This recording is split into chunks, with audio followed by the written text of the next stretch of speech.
ঘটনাটি আনুমানিক 1985 কি 86 সালের দিকে কিশোরগঞ্জের কোনো একটি প্রত্যন্ত গ্রামে ঘটেছিল।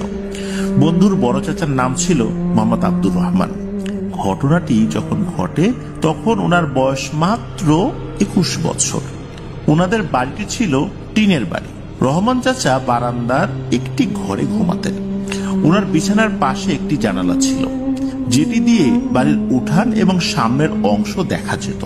উঠান পার হয়েই ছিল ঘন ঝোপঝাড় আর ফসলের ক্ষেত। একদিন রাত্রে রহমান চাচা খাওয়া দাওয়া শেষে যথারীতি ওনার ওই ঘরে ঘুমাতে যান। সেদিন কিছুটা গরম পড়েছিল, তাই উনি বিছানার পাশের জানালাটি খোলা রেখেই শুয়ে পড়েছিলেন। জানালা দিয়ে আসতে থাকা মৃদু ঠান্ডা হাওয়ায় কিছুক্ষণের মধ্যেই ওনার চোখ ঘুমে লেগে আসে। রহমান চাচা হারিয়ে যান ঘুমের রাজ্যে।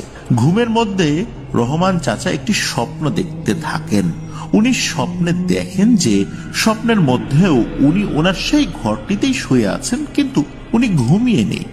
উনি ওনার বিছানার পাশের খোলা জানালাটি দিয়ে এক দৃষ্টিতে বাইরের দিকে তাকিয়ে রয়েছেন। আকাশে পূর্ণ চাঁদ এবং চারপাশ জ্যোৎস্নার ঝলমলে আলোয় দিনের বেলার মতো আলোকিত হয়ে উঠেছে। উনি দেখতে পান ওনার বাড়ির উঠান পেরিয়ে যে ঘন ঝোপঝাড় রয়েছে সেখান থেকে কেউ একজন বেরিয়ে আসছে।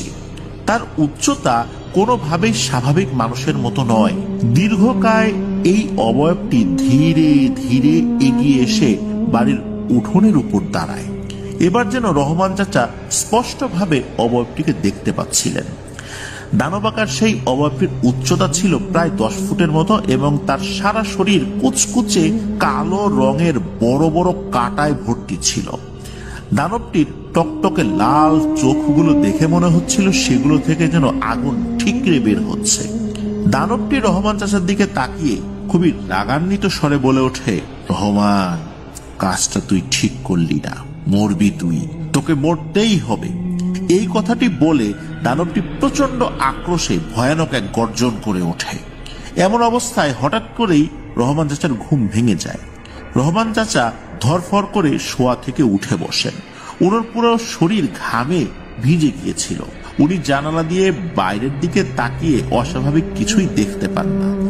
বিষয়টিকে শুধু সাধারণ স্বপ্ন বা দুঃস্বপ্ন ভেবে রহমান চাচা জানালাটি বন্ধ করে এক গ্লাস পানি খেয়ে আবার শুয়ে পড়েন।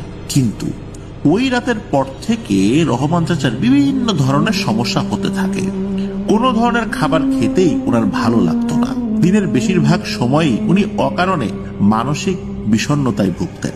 তবে মূল যে সমস্যাটি দেখা দিল সেটি হলো উনি ওই একই স্বপ্ন প্রায় প্রতি রাতেই দেখতে থাকেন। এক পর্যায়ে এমন অবস্থা হয় যে রাতে ঠিকমতো ঘুম না হওয়ার কারণে উনি শারীরিকভাবে খুবই দুর্বল হয়ে পড়েন। ওই সময় ওনাদের এক প্রতিবেশী নানা টুকটাক কবিরাজি করতেন। তখন রহমান চাচাকে ওনার কাছে নিয়ে যাওয়া হয়। সেই কবিরাজ রহমান চাচার কাছে সবকিছু শুনে ওনাকে একটি বিশেষ তাবিজ ও তেল পরা দেন। কবিরাজ বারবার রহমান চাচাকে সাবধান করে দেন যেন কোনো অবস্থাতেই উনি তাবিজটি শরীর থেকে না খোলেন। কবিরাজের পরামর্শ অনুসরণ করে ধীরে ধীরে রহমান চাচার শারীরিক অবস্থার উন্নতি হতে থাকে। প্রতি রাত্রে উনি যে ভয়ের স্বপ্নটি দেখতেন সেটিও দেখা বন্ধ হয়ে যায়।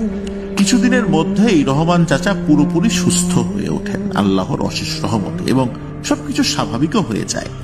ঘটনাটি যদি এখানেই শেষ হয়ে যেত তাহলে বেশ ভালোই হতো, কিন্তু এরপর ঘটে যায় ঘটনাটির অপ্রত্যাশিত অংশ।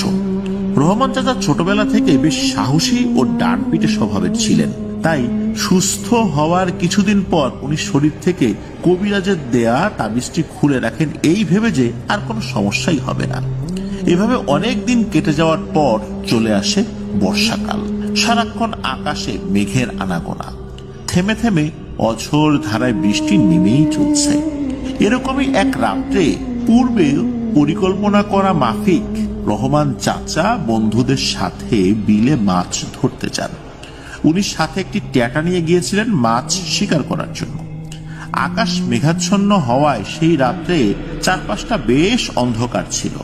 মাছ ধরতে থাকার এক পর্যায়ে রহমান চাচা ওনার পায়ের কাছে পানির মধ্যে একটি বড় মাছের নড়াচড়া টের পান। সেটি লক্ষ্য করে সজোরে ওনার হাতে থাকা ট্যাটা চালিয়ে দেন। উনি বুঝতে পারেন যে ট্যাটাটি পানির নিচে থাকা মাছের শরীরে বিদ্ধ হয়েছে, কিন্তু রহমান চাচা যখন ট্যাটাটি ধরে উপরের দিকে তুলতে যাবেন তখন উনি কিছুতেই সেটি টেনে তুলতে পারছিলেন না। এমনটা মনে হচ্ছিল যে সেটি বোধহয় পানির তলদেশে কোনো কিছুর সাথে জোরালো ভাবে আটকে গিয়েছে। বিষয়টি ভালোভাবে বোঝার জন্য পানিতে হাত নামিয়ে দিতেই তীব্র ব্যথা ও আতঙ্কে রহমান চাচা চিৎকার করে ওঠেন। পানির নিচে হাত দিতেই উনি বুঝতে পারেন ট্যাটাতে বিদ্ধ যে মাছটিকে উনি স্বাভাবিক বড় আকারের একটি মাছ ভেবেছিলেন সেটি আদতে কোনো সাধারণ মাছ নয়।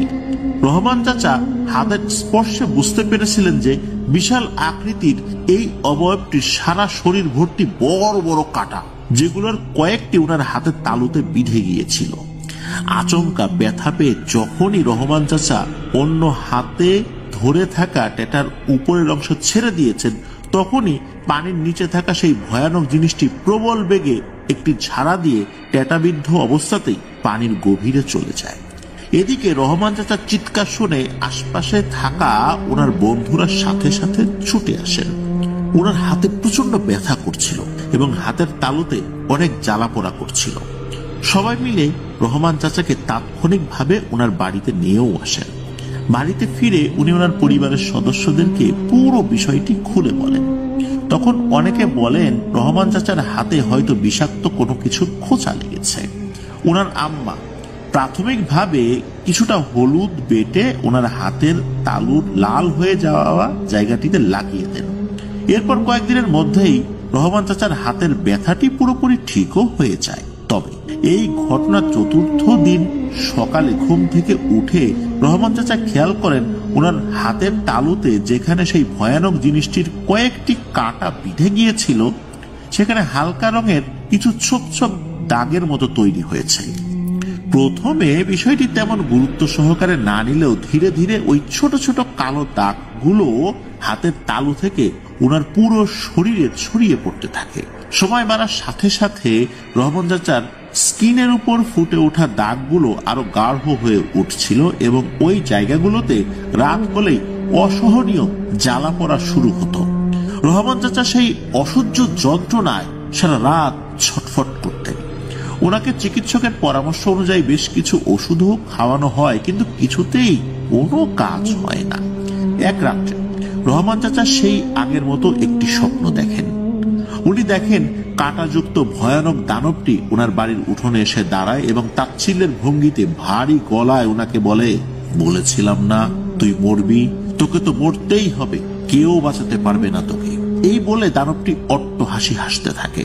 দানবটির কথা শুনে রহমান চাচা ভয়ে চিৎকার করে ওঠেন এবং ওনার ঘুমও ভেঙে যায়।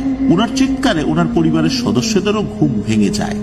রহমান চাচা ওনার দেখা স্বপ্নের বিষয় সবাইকে বলেন। তখন ওনার পরিবারের সদস্যরা বুঝতে পারেন যে এটি হয়তো কয়েক মাস আগে রহমান চাচার সাথে ঘটে যাওয়া ঘটনার সাথেই সম্পর্কযুক্ত। পরদিন সকালে চাচাকে সেই কবিরাজের কাছে নিয়ে যাওয়া হয় যিনি প্রথমবার এই রহমান চাচার সমস্যাটি নিয়ে কাজ করেছিলেন। কবিরাজ প্রথমেই রহমান চাচাকে জিজ্ঞেস করেন যে ওনার দেওয়া সেই তদবিরটি কোথায়। যখন উনি শুনলেন যে রহমান চাচা সুস্থ হয়ে যাওয়ার পর সেটি খুলে রেখেছিলেন, তখন উনি ভীষণ রেগে যান এবং উনি রহমান চাচাকে কোনো সাহায্য করতে পারবেন না বলে সাফ জানিয়ে দেন। অনেক অনুরোধ করার পরও উনি রহমান চাচার কোনো চিকিৎসা করতে রাজি হননি। অগত্যা ওনারা নিরাশ হয়ে বাড়িতে ফেরত আসেন। ক্রমশ রহমান চাচার অবস্থা আরো খারাপ হচ্ছিল। ওনার শরীরের ছোপ ছোপ কালো দাগের জায়গাগুলোতে একসময় পচন ধরে এক ধরনের ক্ষতের সৃষ্টি হয়। এই অবস্থায় রহমান চাচার এক দুঃসম্পর্কের মামায় এক হুজুরের সন্ধান দেন। ওই হুজুরের বাড়ি ছিল রহমান চাচাদের গ্রাম থেকে বেশ কিছুটা দূরে। রহমান চাচা যেহেতু অনেক অসুস্থ অবস্থায় ছিলেন, তাই ওনার পরিবারের সদস্যরা ওই হুজুরকে অনুরোধ করেন, অনেক অনুনয় বিনয় করে অনুরোধ করেন যে একটু কষ্ট করে হলেও যেন হুজুর সাহেব একটিবারের জন্য ওনাদের বাড়িতে গিয়ে রহমান চাচাকে দেখে আসেন। হুজুর সাহেব ওনাদেরকে আশ্বস্ত করেন এবং বলেন যে উনি রহমান চাচাকে দেখতে যাবেন। কয়েকদিন পর থেকে মোটামুটি রহমান চাচা শরীরের ব্যথা একটু কম অনুভূত করতে থাকেন। আর এই কয়েকদিন পর এক সন্ধ্যায় হুজুর সাহেব রহমান চাচাদের বাড়িতে আসেন। উনি রহমান চাচাকে ভালোভাবে পর্যবেক্ষণ করেন। হুজুর সাহেব রহমান চাচার কাছে প্রথম থেকে শেষ পর্যন্ত যা যা ঘটেছে সবকিছু শোনেন। এরপর উনি চাচার পরিবারের সদস্যদেরকে বলেন পরদিন চাচার সাথে দেখা করতে। হুজুর সাহেবের কথা মতো পরদিন রহমান চাচার পরিবারের সদস্যরা ওনার সাথে দেখা করতে যান। হুজুর সাহেব বলেন, আমি রহমানকে প্রথম দেখাতেই বুঝতে পেরেছিলাম যে আপনারা আমার কাছে আসতে অনেক দেরি করে ফেলেছেন। আমাকে আপনারা ক্ষমা করবেন। রহমানের এখন যে অবস্থা তাতে আমার কিছুই করার নেই। হুজুর যখন কথা বললেন এবং হুজুর সাহেবের মুখে কথা শুনে রহমান সাহেবের পরিবারের সদস্যরা ভেঙে পড়েন। রহমান চাচার আব্বা হুজুরকে জিজ্ঞেস করেন এমন কি ঘটেছিল রহমানের সাথে যার কারণে ওর এই করুণ অবস্থা। তখন হুজুর বলেন, রহমান স্বপ্নে যে কাঁটাযুক্ত অবয়বটিকে দেখে সেটি আসলে ভয়ঙ্কর এক দানব। আমি জানার অনেক চেষ্টা করেছি যে কেন দানবটি রহমানের ক্ষতি করেছে, কিন্তু আমি প্রকৃত কারণটি জানতে পারিনি। এছাড়াও দানবটির পরিচয় এবং তার সম্পর্কে বিস্তারিত তথ্য জানার বারংবার চেষ্টা করেও আমি ব্যর্থ হয়েছি। তবে শুধু এতটুকু জানতে পেরেছি যে রহমানের কোনো একটি ভুলের কারণে দানবটি খুবই রাগান্বিত হয়। দানবটি চাইলে অনেক আগে রহমানকে মেরে ফেলতে পারত, কিন্তু সে সিদ্ধান্ত নেয় যে রহমানকে সে তিলে তিলে যন্ত্রণা দিয়ে মারবে। তাই সে রহমানের উপর প্রভাব বিস্তার করে এবং রহমানের স্বপ্নে এসে বিভিন্নভাবে ভয় দেখাতে থাকে। তবে রহমান তার কি ক্ষতি করেছিল এটি জানা যায়নি, বা সেই বা কেন রহমানের উপর রেগে গেল, রেগে গিয়ে এই ধরনের ক্ষতি করছে এটাও জানা যায়নি। এরপর কবিরাজের পরামর্শ রহমান যতদিন মেনে চলেছে ততদিন ওই দানবটি প্রচন্ড শক্তিশালী হওয়া সত্ত্বেও রহমানের কাছে আসতে পারেনি। কিছুদিন পর রহমান যখন বন্ধুদের সাথে মাছ ধরতে যায় তখন ওই দানবটি রহমানের ক্ষতি করার জন্য একটি দারুণ সুযোগও পেয়ে যায়। সে একটি মাছের রূপ ধারণ করে রহমানকে প্রলোভন দেখায়। ওর কাঁটায় থাকা মরণঘাতী বিষাক্ত পদার্থ রহমানের শরীরে প্রবেশ করিয়ে দেয়। আপনারা যদি ঘটনা ঘটার 3 দিনের মধ্যে আমার কাছে রহমানকে নিয়ে আসতেন তাহলে হয়তোবা আল্লাহর ইচ্ছা আমি কিছু করতে পারতাম, কিন্তু এখন আমার পক্ষে রহমানের জন্য দোয়া করা ছাড়া আর কোনো কিছুই করা সম্ভব নয়। হুজুর সাহেবের কাছ থেকে বিদায় নিয়ে রহমান চাচার পরিবারের সদস্যরা বাড়িতে ফিরে আসেন। হুজুর সাহেবের সাথে ওনাদের কি কি কথা হয়েছে সেই সম্পর্কে ওনারা রহমান চাচাকে কিছুই বলেন না। রহমান চাচাকে সান্ত্বনা দেওয়ার জন্য সবাই ওনাকে বলেন যে হুজুর সাহেব বলেছেন সবকিছু ঠিকঠাক হয়ে যাবে ইনশাল্লাহ। এভাবেই আরো কয়েক সপ্তাহ কেটে যায়। একদিন সকালে অনেক বেলা হয়ে গেলেও রহমান চাচা ঘুম থেকে ওঠেন না। তখন ওনার পরিবারের সদস্যরা ওনাকে ডাকতে গিয়ে দেখেন ওনার ঘরের দরজা ভেতর থেকে লাগানো। তখন সবাই জোরে জোরে দরজার কড়া নাড়তে থাকেন এবং ওনার নাম ধরে ডাকতেও থাকেন। এরকম ভাবে কিছুটা সময় পার হয়ে গেলেও যখন রহমান চাচার কোনো সারা শব্দ পাওয়া যায় না তখন বাড়ির সবাই মিলে দরজাটি ভেঙে ফেলেন। ঘরের ভিতরে ঢুকে ওনারা যে দৃশ্য দেখেন সেটি দেখার জন্য ওনারা যে প্রস্তুত ছিলেন না এটা বলা যাবে না। ওনারা মানসিকভাবে হয়তো বা কিছুটা হলেও প্রস্তুত ছিলেন। ওনারা দেখেন রহমান চাচার নিথর দেহ বিছানার এক কোণে পড়ে রয়েছে, আর রহমান চাচার চোখ, নাক, কান থেকে রক্ত গড়িয়ে পড়ে শুকিয়ে তা কালচে বর্ণ ধারণ করেছে। চোখের সামনে ছেলের এমন করুণ অবস্থা দেখে রহমান চাচার আম্মা এক হৃদয় বিদারক আত্মচিৎকার দিয়ে জ্ঞান হারিয়ে ফেলেন। শোনা গিয়েছে জ্ঞান ফেরত আসার পর ওনার নাকি শরীরের একাংশ অবশ হয়ে যায়, মানে প্যারালাইসিস হয়ে যায়। যখন এই ঘটনাটি সংগ্রহ করা হয় তখনও নাকি রহমান চাচার আম্মা এই অবস্থাতেই ছিলেন। এভাবেই রহস্যময় কোনো এক ঘটনার কারণে রহমান চাচার এই করুণ পরিণতির মাধ্যমেই এই ঘটনাটির ইতি ঘটে। এটি ছিল ঘটনা। প্রিয় লিসেনার্স, আপনাদের কাছে কি মনে হয় কি হতে পারে? কেনই বা রহমান চাচার সাথে এমনটা হলো যেটা হুজুরও জানতে পারলেন না? আমি এ বিষয়ে একটু কথা বলতে চাই। সেটি হচ্ছে যে এমন ধরনের কিছু জিন রয়েছে যেগুলো সম্পর্কে কোনো তথ্য সচরাচর জানতে পারা যায় না। এর আগে আমরা একটি ঘটনা শেয়ার করেছিলাম। সেই ঘটনায় একটি ব্যাঙ ছিল, ব্যাঙের মনি রিলেটেড একটি ঘটনা ছিল, যেখানে ওই ব্যাঙটিকে আঘাত করা হয়। এরপর ভয়ঙ্কর ধরনের পরিণতি নেমে আসে এই আঘাতকারী ব্যক্তির উপরে। জিনেদের মাধ্যম দিয়ে খোঁজ খবর নেওয়ার চেষ্টা করা হয়। জিনেরাও এই বিষয়ে কোনো খোঁজ খবর নিতে পারেনি, কারণ এগুলো এমন এক ধরনের জিন সম্প্রদায় যাদের সাথে যোগাযোগ করা যায় না। এরা স্বাভাবিকভাবে অন্য জিনেদের সাথে মেশেও না। এরা এমন এক ধরনের সম্প্রদায় যারা জিন সমাজ থেকে সম্পূর্ণভাবে আলাদাভাবে থাকে, অথচ তারা জিন, তাদের সবকিছু আলাদা। হয়তোবা রহমান চাচা নিজের ভুলেই এই ধরনের কোনো একটা জিনের ক্ষতি করে ফেলেছিলেন, কিন্তু কিভাবে কোন অবস্থাতে করেছিলেন এটা উনি নিজেও বলতে পারেন না। আর এই কারণেই ওই জিনটি প্রচন্ড রকমের ক্ষিপ্ত হয়েছিল। প্রিয় লিসেনার্স, আমাদের চ্যানেলে যারা বিভিন্ন ধরনের ঘটনা শুনেছেন, আপনারা হয়তোবা অনেকেই অনুমান করতে পারবেন, আমারও অনুমান এটাই যে রহমান চাচা হয়তোবা নিজের অজান্তাই এমন কোন প্রাণীকে আঘাত করেছিলেন বা হত্যা করেছিলেন যেটি ছিল জিন, অথবা এমনও হতে পারে যে উনি ওনার চলার পথে ওই কাঁটাওয়ালা ওই জিনের কোনো ক্ষতি করেছিলেন, যার কারণে ওই জিনটি এইভাবে ক্ষিপ্ত হয়েছিল। আমার কাছে এটাও মনে হয় যে ঠিকমতো চিকিৎসা আসলে করা হয়নি, কারণ শুধু একটি তাবিজ দিয়ে তার এই চিকিৎসা পদ্ধতিটা থামিয়ে দেয়া এটি একটি ভুল সিদ্ধান্ত ছিল।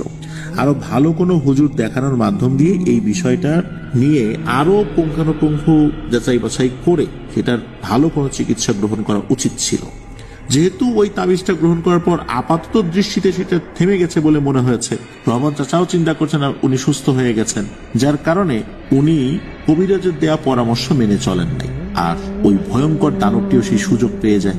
আরো একটি ব্যাপার হচ্ছে, এটা আমাদের এর আগেও কয়েকটি ঘটনা আমি বলেছিলাম, আমি একটি ঘটনা শেয়ার করেছিলাম, এটা রাজবাড়ির ঘটনা ছিল। ঘটনাটির শিরোনাম ছিল 20 পিশাচ। পিশাচ শ্রেণীর জিনেরা যদি মানুষের শরীরে কামড় দেয়, কাটা ফুটিয়ে দেয়, কোনোভাবে যদি বিষ ছড়িয়ে দেয়, তাহলে এটি নামানো কিন্তু সাধারণ কোনো ওঝা বা কবিরাজের কাজ নয়। পিশাচের বিষ নামানোর জন্য বিশেষ পদ্ধতি রয়েছে, এই পদ্ধতি সবাই জানেন না। সুতরাং যদি আমাদের মধ্যে কেউ এই ধরনের সমস্যার শিকার হয়েই যায়, তাহলে কাল বিলম্ব না করে ভালো কোনো রাকি বা ওঝার কাছে যেতে হবে।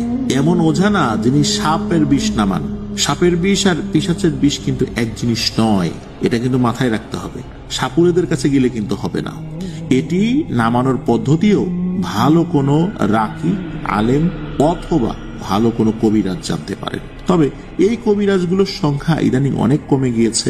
এই ধরনের কবিরাজগুলো এখন অনেকেই মারা গিয়েছেন। হাতে গোনা যা কয়েকটা আছে সেগুলো আসলে তথ্য আমাদের কাছে থাকে না, বা আমরা এরকম জানিও না। আর যারা জীবিত আছেন হয়তোবা কারো কারো সন্ধানে আছেন এরকম কিছু ব্যক্তি। আর এই ধরনের ব্যক্তিগুলো হয় কি, ওনার মৃত্যুর পূর্বে এগুলো কাউকে আসলে ওইভাবে শেখায় যান না, কারণ এই বিদ্যার অপব্যবহার হতে পারে।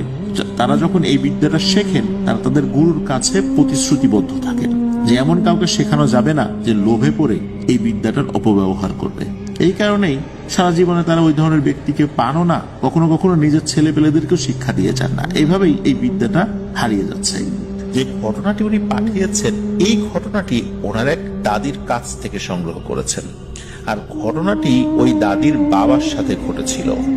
বিশেষ কিছু কারণে ঘটনার এক্সাক্ট স্থান সম্পর্কে উনি তথ্য দিতে অপারগতা প্রকাশ করেছিলেন, কারণ তথ্যগুলো উপস্থাপন করলে নতুন করে অনেক বিষয় সামনে চলে আসবে, ঝামেলা হতে পারে।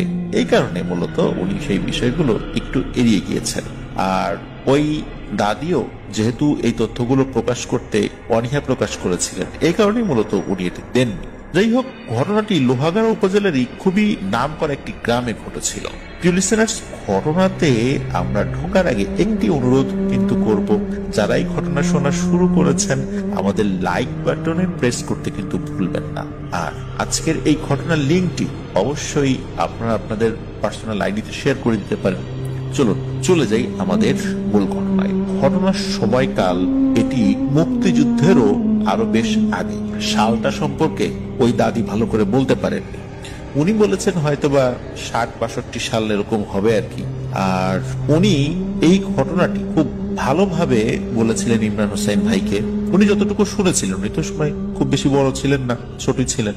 তো যাই হোক, এই যে দাদি, এই দাদির বাবার নাম ছিল রাঙামিয়া। রাঙামিয়া নামে উনি বেশ পরিচিত ছিলেন। হয়তোবা গ্রামের এখনো অনেক মুরব্বী এই রাঙামিয়াকে চিনে থাকবেন, এরকম লোক জীবিত আছেন। এই রাঙামিয়া ছিলেন খুবই সাহসী এবং বদমেজাজি একজন মানুষ।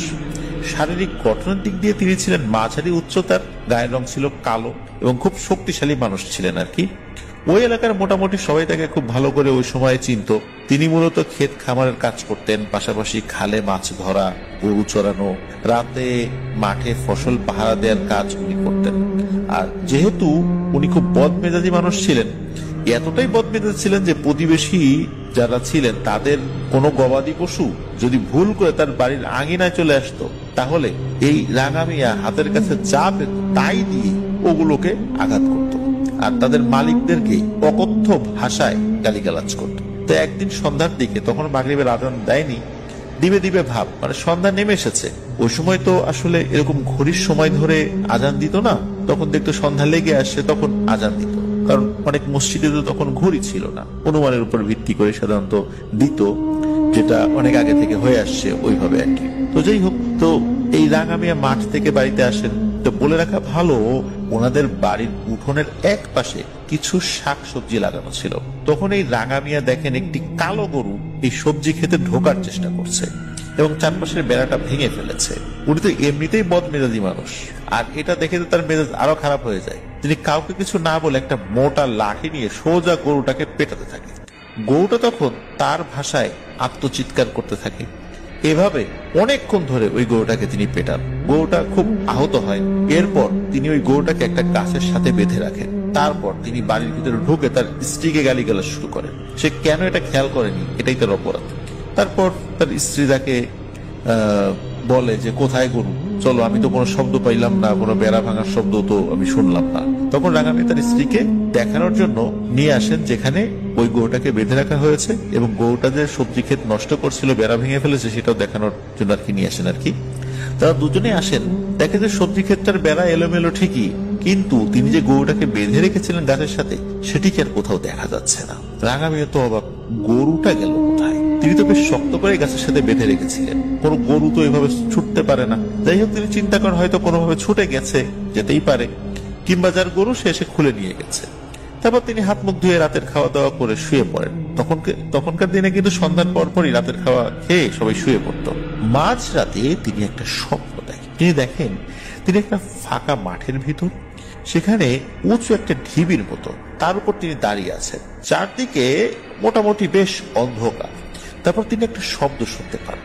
শব্দটা ছিল এমন, যদি কোনো গরু বা ষাঁড় রাগে ফসফস শব্দ করতে থাকে যেমন শোনায়, ঠিক তেমন।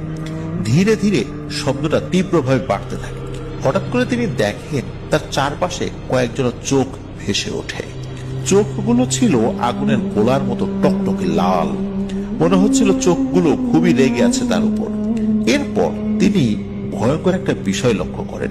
এতক্ষণ তো কয়েকজন চোখ ছিল, এখন সেগুলো আস্তে আস্তে মনে হচ্ছে বৃদ্ধি পাচ্ছে।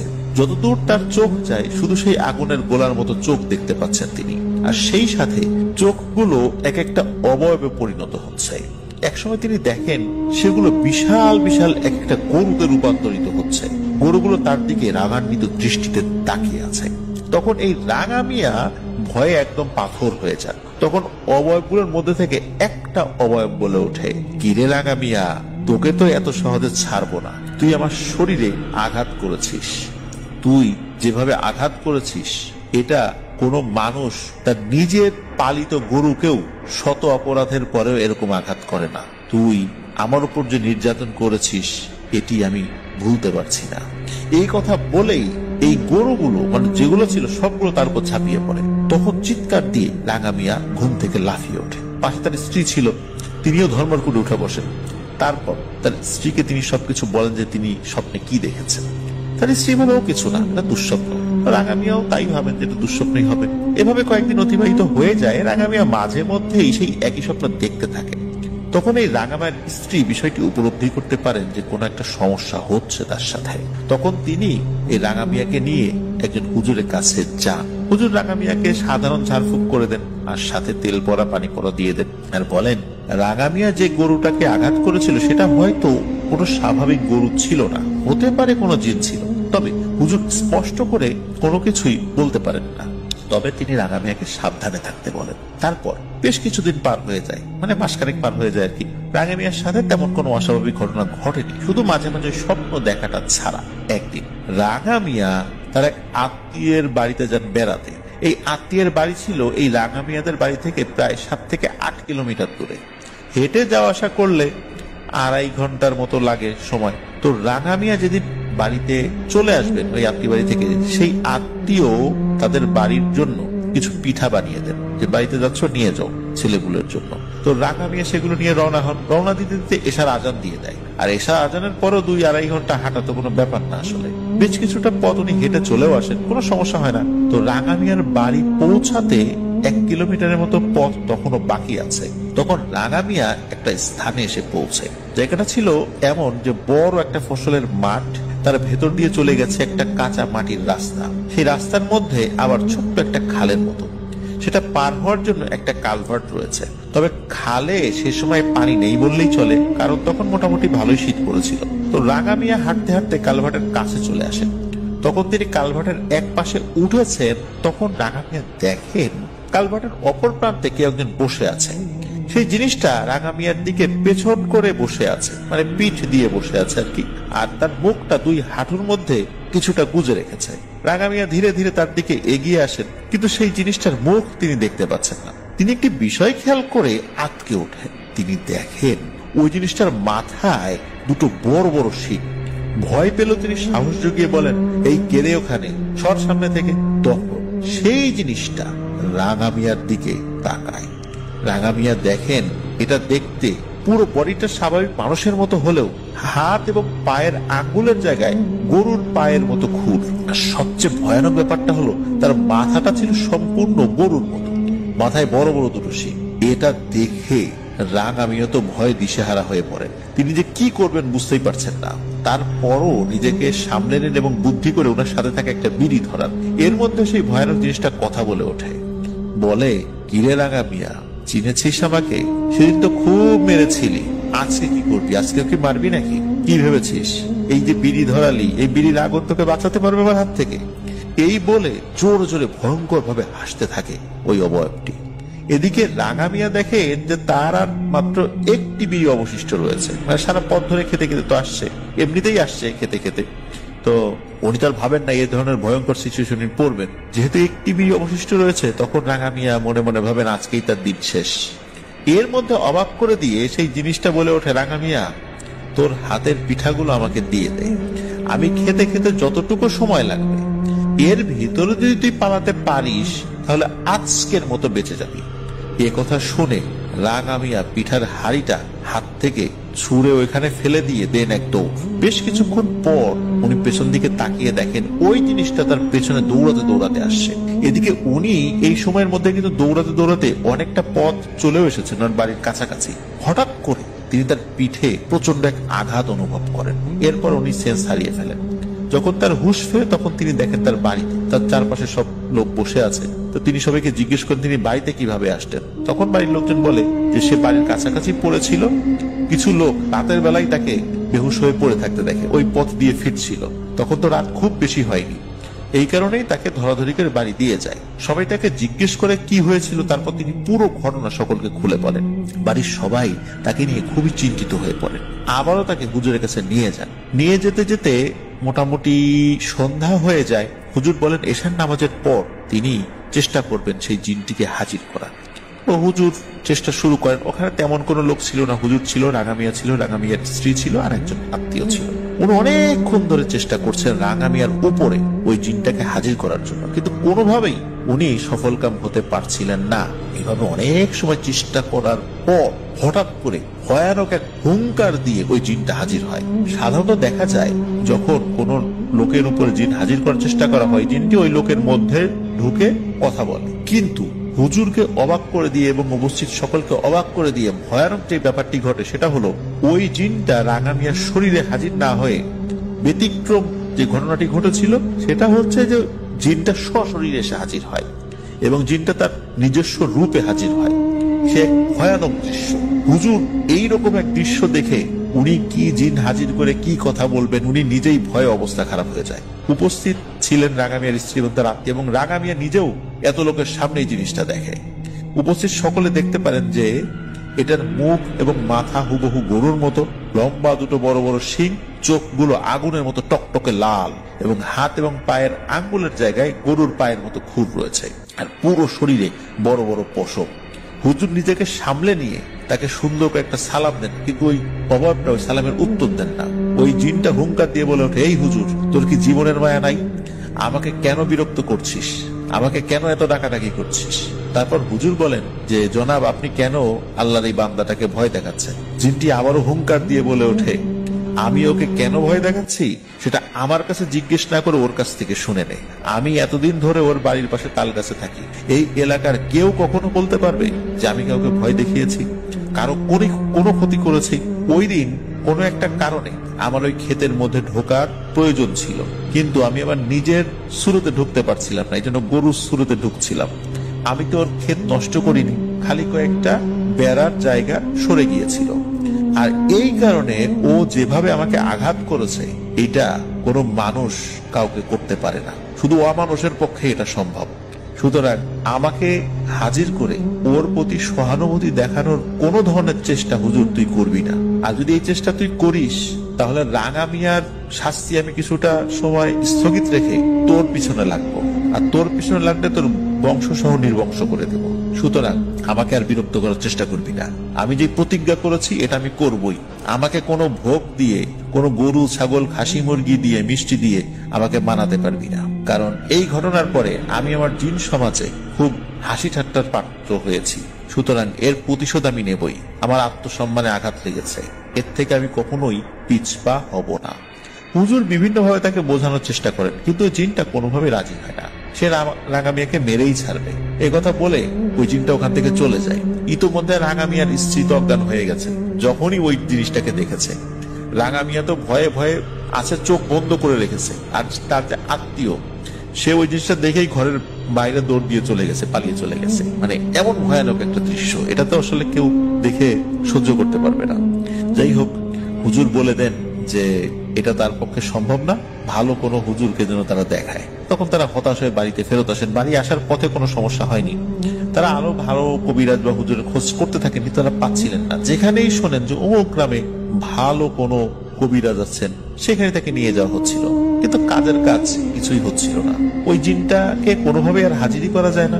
সবাই সাধারণ ঝাড়ফুঁক করে বলেছিল যে আরো ভালো কোনো কাউকে দেখাতে।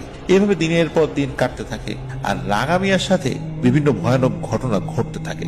মাঝে কিছুদিন বন্ধ থাকে, আবার ঘটনা ঘটতে থাকে। এভাবে চলতে থাকে। বিভিন্ন সময় রাঙা মিয়া অনেক জিনিস দেখে, স্বপ্নের মধ্যে তো প্রতিনিয়তই দেখে। বাড়ির আশেপাশে বিভিন্ন ধরনের ভয়ঙ্কর শব্দ, ঘরের চালের উপর শব্দ, উঠোনে কারো দৌড়ানোর শব্দ, এই ধরনের ঘটনাগুলো হরহামেশাই চলছিল। দেখতে দেখতে কলাইয়ের সিজন চলে আসে। কৃষকরা মাঠে কলাই বুনতে ব্যস্ত হয়ে পড়েন। এই রাঙা মিয়াও কলাই বোনেন। সেগুলো দেখতে দেখতে পাকাও শুরু করে। তখন রাঙা মিয়া চিন্তা করেন এগুলো তো রাতের পাহারা দেওয়ার দরকার, না হলে তো চুরি হয়ে যেতে পারে। এই ভেবে তিনি তার জমির উপর একটা কুড়ে ঘর তৈরি করেন, সেখানে থেকে ফসল পাহারা দেওয়ার জন্য। তিনি বেশ কয়েকদিন পাহারা শুরু করে দেন। তো শুরু কিন্তু একা করেননি, প্রতিদিন তার সাথে তার এক বন্ধু পাহারা দিত। কিন্তু হঠাৎ করে সেই বন্ধু অসুস্থ হয়ে পড়ায় তিনি আর আসতে পারেননি এক রাত্রে। তো ওই দিন রাত্রে রাঙা মিয়া একাই যান ফসলের ক্ষেতটা পাহারা দিতে। সাথে তিনি তার 3টা গরু নিয়ে যেতেন সবসময়। তো গরুগুলোকে রাত্রেবেলা ছেড়ে দিতেন, তারা ওই মাঠের মধ্যে ওদের মতো করে ঘাস লতা পোতা খেত। তো ওই দিন রাঙা মিয়ার বাড়ির লোক তাকে নিষেধ করেন যেতে, কিন্তু রাঙা মিয়া তাদের কথা অমান্য করেই যান, কারণ কলাই তো পেকে গেছে, এখন না গেলে তো আসলে ক্ষতিই হতে পারে। এদিকে রাঙা মিয়া কুড়ে ঘরের কাছে চলে যান, গিয়ে গরুগুলোকে ছেড়ে দেন প্রতিদিনের মতো। তো তিনি কুড়ে ঘরের ভেতর চলে যান, চিন্তা করেন যে উনি আর বেরোবেন না। তো কিছুক্ষণ পর ওনার প্রকৃতির ডাক চলে আসে, এবং এই জন্য উনি কুড়ে ঘর থেকে বাইরে বের হয়ে আসেন। বের হয়ে যখন এসেছেন, তখন হঠাৎ এক বিকট গর্জন উনি শোনেন। পেছন দিকে উনি তাকান, গর্জনটা পেছন দিক থেকে এসেছিল বলে ওনার কাছে মনে হয়। পেছনে তাকিয়ে তিনি যা দেখেন, তাতে তার শ্বাস প্রশ্বাস বন্ধ হয়ে যাওয়ার উপক্রম হয়। তিনি দেখেন ওই যে অবয়বটা যেটা তার পেছনে লেগে আছে, সেটা হাওয়ায় ভাসতে ভাসতে তার দিকে এগিয়ে আসছে। এবার তার উচ্চতা ছিল অনেক, এতটাই ছিল যে মনে হচ্ছিল এই জিনিসটা তাকে হাতের তালুতে বন্দি করে ফেলতে পারবে, এত উচ্চতা। মানে এরকম শরীর বড় ছিল ওই সময়। সেই অভাবটা তার দিকে হুঙ্কার দিতে দিতে তেড়ে আসছিল। রাঙা মিয়া এটা দেখে এক দৌড়ে কুড়ে ঘরের ভিতরে ঢুকে পড়েন এবং দরজা বন্ধ করে দেন। তখন তিনি শুনতে পান ওই জিনিসটার ভয়ানক হুঙ্কার। ওই জিনিসটা বলতে থাকে, রাঙা মিয়া, আজকে তোকে আমার হাত থেকে কেউ বাঁচাতে পারবে না, এটা বলছে আর হুঙ্কার দিচ্ছে। তো রাঙা মিয়া সাহস করে কুড়ে ঘরের বেড়াগুলো একটু ফাঁকা করে দেখার চেষ্টা করেন। তিনি সেখান দিয়ে দেখেন যে ওই জিনিসটা কুড়ে ঘরের চারপাশ দিয়ে হাওয়ায় ভাসার হুঙ্কার দিচ্ছে। কিন্তু অদ্ভুত একটি বিষয় খেয়াল করেন যে তার যে 3টা গরু, এই গরুগুলো কোত্থেকে যেন ছুটে এসেছে এবং কুড়ে ঘরের 3 পাশে দাঁড়িয়ে আকাশের দিকে তাকিয়ে ওই গরুটার দিকে তাকিয়ে ফসফস শব্দ করছে। সাধারণত গরুগুলো অতি প্রাকৃত কোনো জিনিস দেখে ভয়ে পালিয়ে যাওয়ার চেষ্টা করে, ছোটাছুটি শুরু করতে থাকে। অথচ এই 3টা গরু বিভিন্ন জায়গায় ছড়িয়ে ছিটিয়ে ঘাস খাচ্ছিল বা তাদের মতো করে খাবার খাচ্ছিল, কিন্তু এই 3টা গরু এখানে এসে ওই ভয়ানক গরুর দিকে তাকিয়ে ফসফস শব্দ করছে, মানে রেগে ফসফস শব্দ করছে।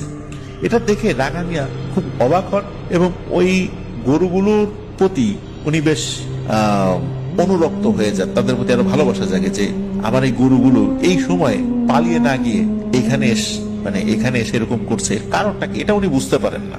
তো তার কাছে এতটুকু মনে হয় ওই জিনিসটা রাঙা মিয়াকে যেহেতু আক্রমণ করতে এসেছে, ওই গরুগুলো তাকে কোনোভাবে মালিককে হেফাজত করার চেষ্টা করছে। এভাবে বেশ কিছুক্ষণ চলে। এভাবেই আস্তে আস্তে সকাল হয়ে যায়। রাঙা মিয়া ঘরের থেকে আর বের হন নাই। সকাল যখন হয়ে যায়, মানে ফজরের আজান যখন হয়ে গেছে, তখন ওই জিনিসটা ওখান থেকে চলে যায়। কিন্তু অদ্ভুত ব্যাপার, ওই জিনিসটা ওই ঘরের মধ্যে কিন্তু ঢুকতে পারেনি, বাইরে থেকেই হুঙ্কার ছাড়ছিল আর কি। রাঙা মিয়া গরুগুলোকে নিয়ে বাড়িতে চলে আসেন, সবাইকে সবকিছু খুলে বলেন। ওই গরুগুলো কোনো অস্বাভাবিক গরু ছিল না, তারই পালিত গরু, কিন্তু গরুগুলোর এরকম আচরণ দেখে সকলকে উনি বলেন যে গরুগুলো কেন এরকম আচরণ করলো আমার ঠিক বোধগম্য হলো না। তবে মালিকের প্রতি ভালোবাসা থেকেই হয়তো তারা এই কাজটি করেছে। যাই হোক, এর মধ্যে বাড়ির সকলে তাকে তো খুব রাগারাগি করছে যে তাকে বারবার তো বলা হয়েছিল উনি যেন না যান। তো ওই দিনই তারা বেশ দূরে একজন কবিরাজের সন্ধান পান, ঠিক করেন যে পরের দিন সেখানে যাবেন। কিন্তু ওই রাতেই ঘটেছে একটা অনাকাঙ্ক্ষিত ঘটনা। রাঙা মিয়া ও তার স্ত্রী শুয়ে আছেন। ওই দিন আর উনি কলাই ক্ষেত পাহারা দিতে যান নাই, যেহেতু আগের রাতে এরকম একটা ভয়ানক ঘটনা ঘটেছে। তখন রাঙা মিয়ার স্ত্রীর ওয়াশরুমে যাওয়ার প্রয়োজন হয়, তাই তার স্ত্রী তাকে একা ঘরে রেখে ওয়াশরুমে যান। ওয়াশরুম যেটা গ্রামের সাধারণ ওয়াশরুম, ঘর থেকে একটু বাইরে হয়। তো উনি ওয়াশরুমে গিয়েছেন, হঠাৎ করে তিনি ঘরের মধ্যে থেকে তার স্বামীর বিকট গোঙানির শব্দ শুনতে পান। তিনি ওয়াশরুমে না গিয়ে দ্রুত ঘরে চলে আসেন। এসে যা দেখেন এটা কোনোভাবেই সহ্য করার মতো নয়। তিনি দেখেন তার স্বামী বিছানায় শোয়া, কিন্তু তার হৃৎপিণ্ড বরাবর বুকের উপর বড় একটা ছিদ্র হয়ে আছে, আর সেখান থেকে রক্ত গলগল করে পড়ছে। তখন তিনি তার পেছন থেকে, মানে ঘরের বাইরে থেকে একটা কথা শুনতে পান। তখন তিনি ঘুরে পেছনের দিকে তাকান, দেখেন সেই জিনিসটা, ওই অবয়বটা। সে বলছে, বলছিলাম না যে ওকে আমি ছাড়বো না, আমি আমার কাজ করে গেলাম। এই বলে ভয়ঙ্কর এক বিকট হাসি দেয় এবং রাঙা মিয়ার স্ত্রী দেখে ওই জিনিসটার খুরের মতো যেই হাত, ওইখানে কিছু একটা আছে যেটা থেকে রক্ত ঝরে পড়ছে। রাঙা মিয়ার স্ত্রীর আর বুঝতে বাকি রইল না যে এটা তার স্বামীর বুকের মধ্যে থেকেই কোনো একটা জিনিস বের করে নিয়ে হয়েছে। এরপর তিনিও চিৎকার দিয়ে বেহুশ হয়ে যান। পরবর্তী তার হুঁশ ফিরলে দেখেন সবাই তার চারপাশে, আর রাঙা মিয়া নিথর শরীরটাও পড়ে আছে। পরে রাঙা মিয়াকে গোসল করানো হয়, দাফন কাফন করানো হয়। অবাক করা বিষয় হচ্ছে রাঙা মিয়ার শরীরের ভিতর থেকে হৃৎপিণ্ডটা নিয়ে যাওয়া হয়েছিল, আর এই হৃৎপিণ্ডটা আর কোথাও পাওয়া যায়নি। আর রাঙা মিয়ার মৃত্যুর পর তার পরিবারের সাথে আর কোনো ভয়ানক ঘটনাও ঘটেনি, ওটা থেমে যায়। রাঙা মিয়ার মৃত্যুর সাথে সাথেই ওই জিনিসটার ইতি ঘটে। তো এটাই ছিল রাঙা মিয়ার সাথে ঘটে যাওয়া ভয়ঙ্কর একটি সত্য ঘটনা। প্রিয় লিসেনার্স, আসলেই পৃথিবীতে অনেক ভয়ানক ঘটনাই ঘটে। কখনো কখনো সেই ঘটনাগুলোর সলিউশন করা যায় বুঝিয়ে শুনিয়ে, বা অনেক সময় আমরা দেখেছি যে তাদেরকে কোনো জিনিস দিতে হবে, দিলে চলে যাবে। কিন্তু যেখানে আসলে আত্মসম্মানের প্রশ্নটা চলে আসে, তখন কেউ আসলে তার জায়গা থেকে ছাড় দিতে চায় না। এই জিনটার বেলায়ও এই ঘটনাটি হয়েছিল। যেহেতু তার আত্মসম্মানে আঘাত লেগেছে, এই কারণে সে তার অবস্থানে অনড় ছিল। কোনোভাবেই সে তার প্রতিশোধ না নিয়ে যাবে না, সেটা সে করেও ছিল। আর যেহেতু রাঙা মিয়াকে হত্যা করার পর ওই পরিবারের কারোর সাথে আর কোনো ভয়ানক ঘটনা ঘটেনি, এই কারণে ওই পরিবারের কোনো সদস্য নতুন করে কোনো কবিরাজের কাছে যাননি। এটি ছিল ঘটনা। ধন্যবাদ ইমরান হোসেন ভাই, চমৎকার একটি ঘটনা লিসেনারদের উদ্দেশ্যে আপনি পাঠিয়েছেন। আশা করছি লিসেনারদের কাছে ঘটনাটি ভালো লাগবে। প্রিয় লিসেনার্স, আপনারা যারা এখনো আমাদের চ্যানেল সাবস্ক্রাইব করেননি তারা দ্রুত সাবস্ক্রাইব করে ফেলুন প্লিজ। আর লাইক বাটনে প্রেস করতে কিন্তু ভুলবেন না।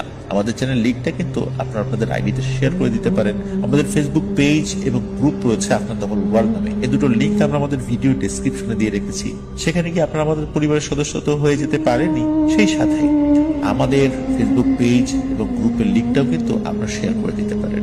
আপনারা আপনাদের মূল্যবান মতামত পোস্ট করে বা কমেন্ট করে জানাতে পারবেন। আর আপনারা যারা ঘটনা পাঠাতে চান তারা লিখে অথবা রেকর্ড করে যে কোনো ভাবে ঘটনা পাঠাতে পারবেন afnanthehোলওয়ার্ল্ড@gmail.com এই ইমেল অ্যাড্রেসে। ইমেল অ্যাড্রেসের স্পেলিংটাও আমরা আমাদের ভিডিও ডেসক্রিপশনে দিয়ে রেখেছি, সেখানে গিয়ে স্পেলিংটা চেক করে নিতে পারবেন। কোনো ভয়েস কলে, স্পেশালি মেসেঞ্জার, তারপর হোয়াটসঅ্যাপ বা ইমোতে ভয়েস কলে অথবা এই তিনটা অপশনে লিখে ঘটনা আমরা নিতে পারছি না বলে আন্তরিকভাবে দুঃখিত।